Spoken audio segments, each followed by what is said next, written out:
Bloomberg Audio Studios. Podcasts, radio, news. But in terms of cooperation with our resources, we know we have huge potential, and we have said from the beginning, let's have respectful conversations and talk about how we can strengthen the partnership also in terms of our mineral resources. That was Greenland's prime minister on partnering with the U.S. Denmark's prime minister is now flying to meet with him today to discuss the territory's future, which the U.S. has a large interest in mining there. Joining us now, Tony Sage, CEO and executive chairman of Critical Metals. The company just greenlit the start of construction for a storage and pilot facility in Greenland for its rare earth and critical minerals project. Tony, thank you so much for joining. What a week it's been for everybody, but I think it's fair to say that especially you have been attuned to the news. Just the back and forth in Greenland, whether the U.S. would take it by force, now more of an agreement with military bases and a keen interest in minerals. Does this change anything for Critical Metals? Oh, not really. On the ground, we're going 100 miles an hour doing what we can control. We can't control the politics of the situation, but it certainly does affect us. I mean, local people are very, very concerned, and we've been operating in Greenland for 22 years. I've never seen a protest before. So they are very, very concerned. It does affect our staff in Greenland. It does affect the mentality for the uncertainty for them. But for us as a company, we're going, like I said, 100 miles an hour. We're building pre-construction. We're doing our pilot plant, our office, and obviously the labs, which is going to be very crucial in analysing all the materials. Can you tell us what kind of agreements you've struck for the rights to do this mining? I mean, for how long have you got the rights? How do you split it up in terms of what you get out of the ground with the local economy? How does that look, Tony? Look, at the moment, we've got a 30-year, 500,000 tonne per annum licence to exploit the natural rare earths. The rare earths that we're going to concentrate on is not the lights, for example, MP materials. We're going to go for the heavies. And we've got 4.7 billion tonne ore body, which in effect would last 1,000 years. But we're only going to do a fraction of that, obviously, at the beginning. So we're going to concentrate on the heavies, which are the terbiums, the hafniums, the galliums, and the dysprosium, the tantalum. So those are the ones that the US government are particularly interested in, because it obviously fuels national defence. You cannot build an F-35 fighter, you can't build a destroyer, nuclear power plants, et cetera, et cetera. So they're the ones that we're going to particularly concentrate on in Greenland.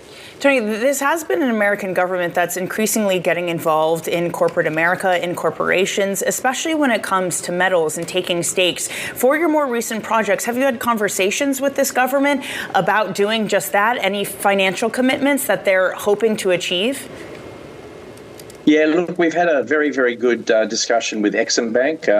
We've signed an LOI with the Exim Bank. It's a fantastic deal for us. It's $120 million over 14 years at only 1.9%. Really, if you take into account inflation, it's a negative interest rate. So that's been fantastic for us. We've applied for under the old Act DPA funding. So under the new terminology, it's CHIPS funding. We've applied for that. Hopefully we'll get a fair hearing on that. But we've done some very, very good financial manoeuvring. We've decided to do 50% of the product to the US and 50% to the EU. So 100% of our offtake is now being taken up, which completely de-risks the project. So it's fantastic for us, but fantastic for the EU. The Romanian government is heavily involved. 50% is going to go to them.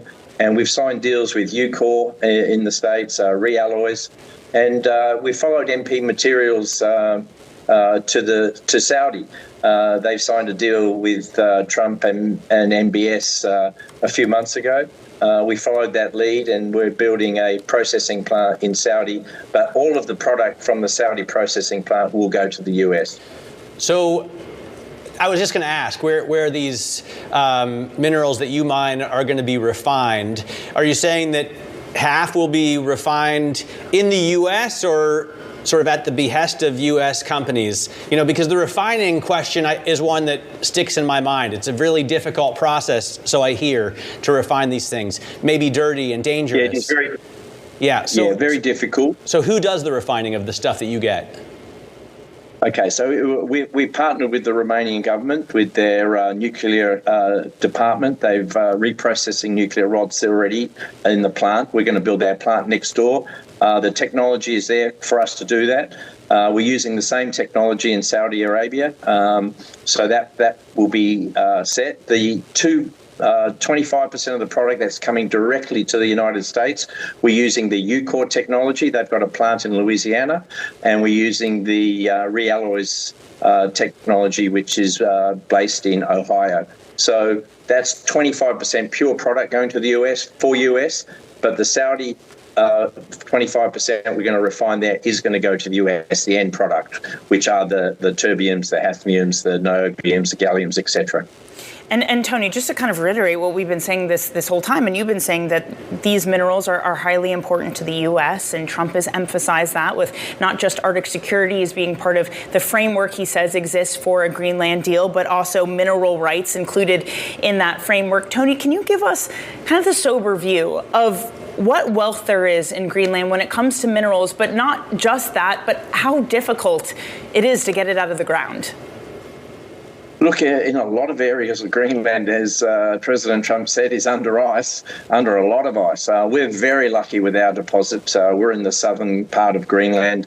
It's quite temperate. It only gets to -5 Celsius. It's colder in New York and Chicago at some points, and 15 degrees in summer. So very temperate climate, but there are trillions, literally trillions of dollars of material in Greenland. Other than rare earths, you've got one of the biggest iron ore deposits, you've got uranium. The oil and gas potential is absolutely massive. So Greenland is a treasure trove. Unfortunately, a lot of those minerals and oil and gas aren't allowed to be exploited under the ruling of the Denmark control over Greenland. So you cannot draw for oil and gas, you cannot mine uranium, for example. So the potential for Greenland is fantastic. Unfortunately, the current laws don't let you exploit a lot of the material that they do have. Tony, great to get you on the program again. Thanks so much for joining us. Tony Sage there of Critical Metals, talking about getting these rare earth minerals, heavy rare earth minerals out of the ground, and it's an incredibly important endeavor, as we have grown to realize over the past few years, for manufacturing of high-tech goods.